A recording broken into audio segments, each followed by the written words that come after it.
कांग्रेस के पूर्व राष्ट्रीय अध्यक्ष राहुल गांधी ने कहा है कि ज्योतिरादित्य सिंधिया को अगर मुख्यमंत्री बनना है तो उन्हें कांग्रेस में आना होगा। अगर वह कांग्रेस में होते तो मुख्यमंत्री बन सकते थे। राहुल गांधी की यह बात सुनकर सचिन पायलट के समर्थक काफी खुश हैं। उन्हें लगता है कि पायलट का नंबर भी आ सकता है। मगर यह पहली बार नहीं है कि राहुल गांधी ने युवाओं को आगे लाने की कोशिश की है। वह पहले भी करते रहे हैं मगर सफल नहीं हो पाते हैं। काश ज्योतिरादित्य सिंधिया को समझा पाते कि जैसा हम सोच रहे हैं वैसा करने की स्थिति में है। दरअसल कांग्रेस में कुछ बुनियादी समस्याएं हैं। राज्यसभा में जिस दिन कृषि बिल को लेकर दीपेंद्र हुड्डा बीजेपी पर हमलावर थे और उनका भाषण पूरे देश में वायरल हो रहा था, उसी दिन कांग्रेस ने तय किया कि राज्यसभा में विपक्ष का नेता मल्लिकार्जुन खड़गे होंगे। वही खड़गे जो लोकसभा में नेता विपक्ष रहते हुए चुनाव हार गए थे, वही खड़गे जो महाराष्ट्र के प्रभारी बनाए गए थे, सो रहे थे तभी अजीत पवार शपथ ले लिए थे। ऐसे में कांग्रेस के अंदर एक भरोसे का संकट है कि जो कह रहे हैं क्या वह कर पाएंगे। खैर, ये कांग्रेस की बात है। लौटते हैं राजस्थान पर। अपनों पर सितम, गैरों पर करम। पिछले 2 दिनों से ऐसा लग रहा था कि राजस्थान में बीजेपी की सरकार है। बीजेपी की सरकार नहीं भी रहे तो कम से कम मुख्यमंत्री वसुंधरा राजे हैं। जिस तरह से उनका जन्मदिन मनाया जा रहा था और मीडिया और सरकार में ऐसा लग रहा था कि राजस्थान की मुख्यमंत्री वही हैं। यहां से निकली वो भरतपुर के लिए हेलीकॉप्टर में लगातार कवरेज हो रहा था पल दर पल का कि अब यहां पहुंची, अब यहां पहुंची। वहां पर जिस तरह के हालात थे, 1.5 महीने से तैयारियां चल रही थी। आप लोगों को लग रहा होगा कि उनके जो पूर्व मंत्री थे वो तैयारी कर रहे थे, ये सही बात है, लेकिन तैयारियां राज्य सरकार की तरफ से भी हो रही थी। जो सड़कें टूटी हुई थी वसुंधरा राजे के रास्ते में, वो बनाई जा रही थी। रंग रोगन का काम चल रहा था, पानी की व्यवस्था की जा रही थी, पुलिसकर्मियों की व्यवस्था की जा रही थी। जो पूर्व मंत्री हैं यूनुस खान, उन्हें देखकर ऐसा लग ही नहीं रहा था कि पिछले 15-10 दिनों से वो पूर्व मंत्री की भूमिका में घूम रहे हैं। अधिकारियों को ऐसे निर्देश दे रहे थे जैसे लग रहा था कि सरकार उन्हीं की है।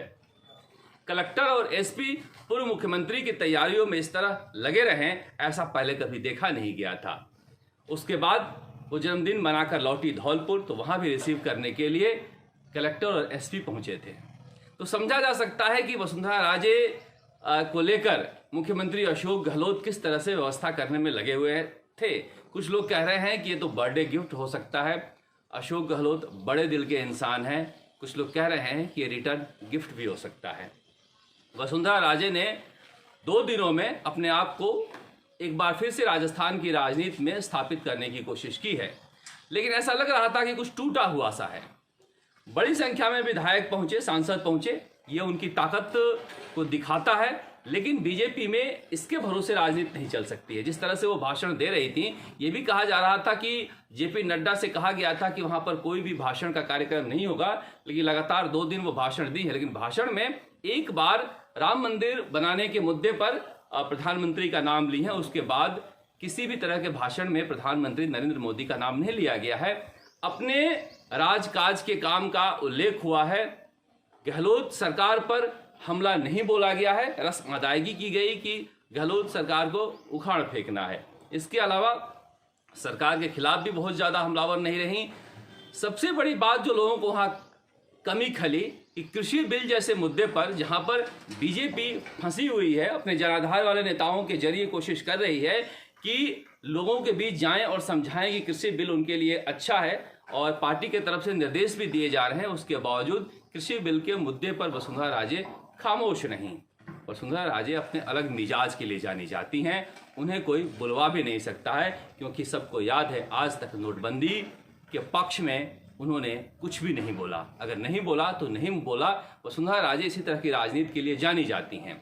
अब सबकी निगाहें इस बात पर लगी हुई है कि वसुंधरा राजे का अगला कदम क्या होगा। मीडिया में भी इस तरह के कवरेज चल रहे थे जैसे 2 दिन की मुख्यमंत्री वसुंधरा राजे ही। देखिए, मैं बार बार कहता हूं कि राजस्थान तक पर सचिन पायलट की कवरेज क्यों दिखाई जाती है, क्योंकि बाकी जगह रोक दी जाती है, बाकी जगह दबा दी जाती है। इससे बड़े बड़े कार्यक्रम का उल्लेख अखबारों में नहीं होता है। हनुमान बेनीवाल रैली करते हैं, कहीं अखबार तक में इसका उल्लेख नहीं होता है। इसी बात को हम लेकर कहते हैं कि जहां पर किसी की खबर नहीं दिखाई जाती है वहां पर राजस्थान तक प्रमुखता से खबरों को दिखाता है और दिखाता रहेगा। राजस्थान तक के लिए जयपुर से शरद कुमार।